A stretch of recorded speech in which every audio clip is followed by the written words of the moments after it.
Salve pessoal, Adiel Reis aqui para mais uma crônica sincera aqui no canal do Meu Armadores.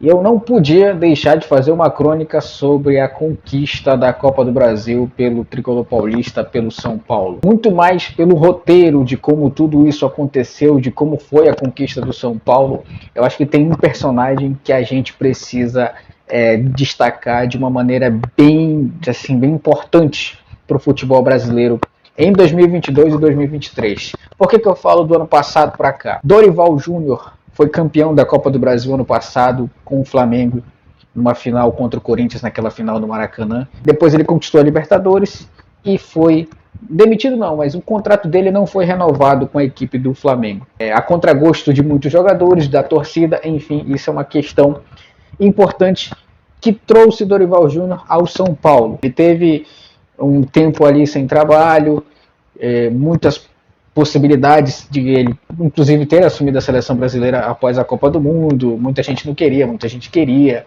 Ficava o questionamento se ele tinha trabalho, se tinha história no futebol brasileiro para assumir a seleção brasileira. Isso é uma coisa que a gente não vai entrar no mérito agora. Certo é que ele assumiu o São Paulo depois de um começo ruim do ano de 2023, sob o comando de Rogério Ceni, que foi demitido. Do meu ponto de vista, eu já destaquei aqui em várias lives aqui no Meu Armadores, que o São Paulo acertou em contratar Dorival Júnior para assumir o seu comando técnico.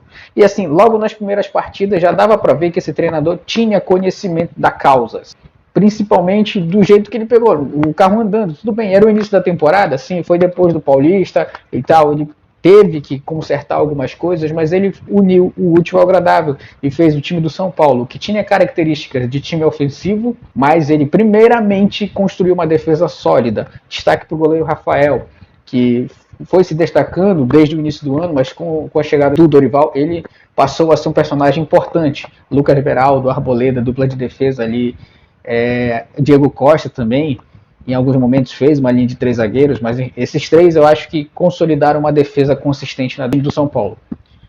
São Paulo chega, vence o Palmeiras, que era um confronto que todo mundo imaginava que o Palmeiras era favorito, São Paulo se classificou. São Paulo se classificou em cima do Corinthians, de um clássico, depois de perder na Neoquímica Arena. Ao meu ver, um resultado injusto, mesmo sendo um clássico. Acho que o São Paulo jogou melhor aquele primeiro tempo na Neoquímica Arena e depois amassou o Corinthians no Morumbi, sem dúvida nenhuma. Foi uma classificação assim de superioridade técnica e tática, e foi um baile do Dorival no Luxemburgo. A classificação mais difícil foi contra o Sport, tanto que existe até um meme sobre isso, né, que ele passou por, o São Paulo venceu Corinthians, Palmeiras e Flamengo, e o jogo mais difícil, o confronto mais difícil na Copa do Brasil foi contra o Sport. Apesar de ter ganhado na Ilha do Retiro por 2-0, sofreu o revés em casa por 3-1 e só se classificou nos pênaltis.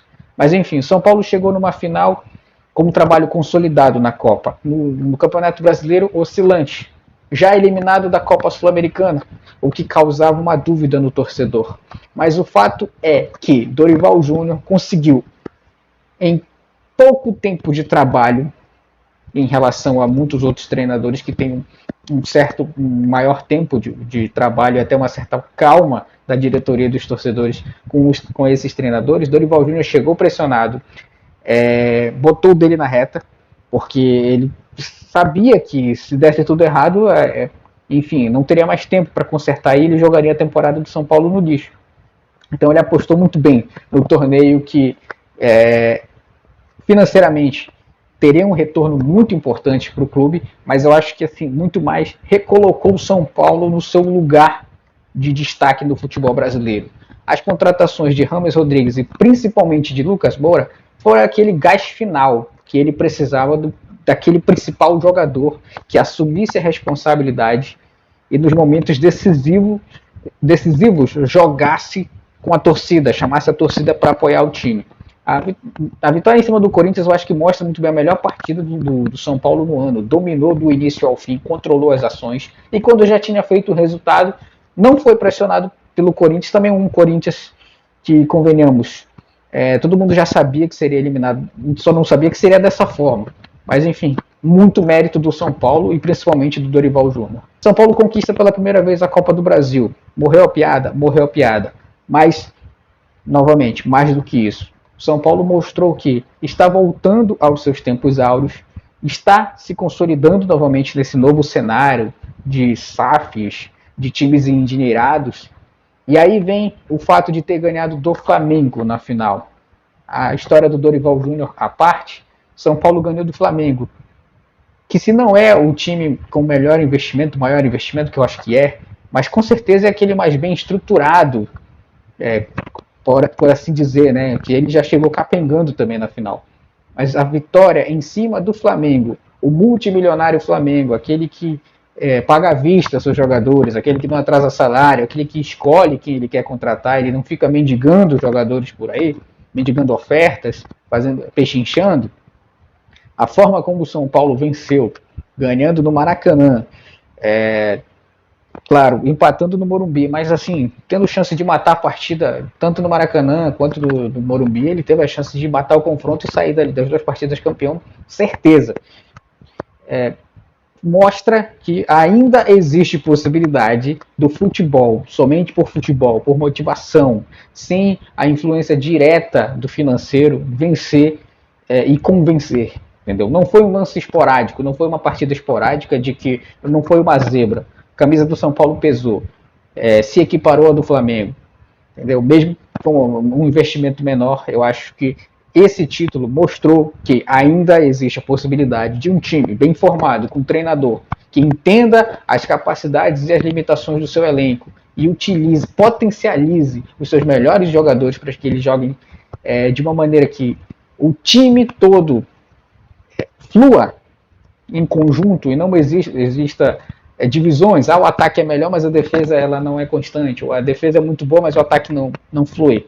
Dorival Júnior fez esse trabalho e o São Paulo venceu, campeão da Copa do Brasil. E agora, como o Estevão falou, campeão de tudo, vai disputar a Supercopa do Brasil ano que vem, com a chance de fato, novamente mais um título e recolocar o São Paulo num patamar maior ainda para a disputa da Libertadores de 2024.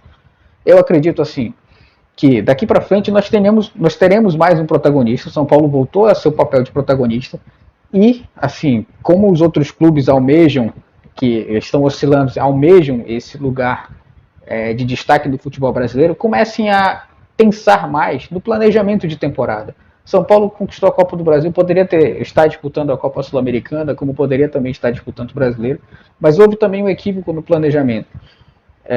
Mas foi corrigido. No fim das contas, acho que a torcida mereceu, pela forma como apoiou a equipe no Morumbi, e se for trabalhado muito bem a manutenção da base da equipe, como eu falei depois da final, enxugar um pouco da folha salarial, alguns jogadores que não estão sendo utilizados, enfim, coisa mais financeira, eu acho que no ano que vem o São Paulo tem tudo para se tornar mais grandioso ainda nas disputas dos títulos em que ele vai competir. Principalmente, eu acho que o maior deles seja a Copa Libertadores. E chegando lá, com Dorival Júnior, com a base da equipe desse ano, manutenção talvez do principal jogador, que seja Lucas Moura, do seu principal atacante, Caleri, da defesa, o goleiro Rafael, acredito que a partir de agora teremos aí mais um brasileiro aí para conquista de títulos internacionais. E essa volta do São Paulo ao cenário de destaque no futebol brasileiro é muito importante, porque mostra que planejamento aliado ao investimento, mas principalmente tudo isso de uma forma equilibrada, pode muito bem fazer um time voltar a ser campeão. Se você gosta de conteúdo de futebol, se você gosta de acompanhar conteúdos do seu clube aqui de uma maneira bem humorada, não deixe de se inscrever no Meu Armadores, ative as notificações, deixe o seu like nesse vídeo e nos acompanhe nas redes sociais. Nos vemos semana que vem com mais uma Crônica Sincera.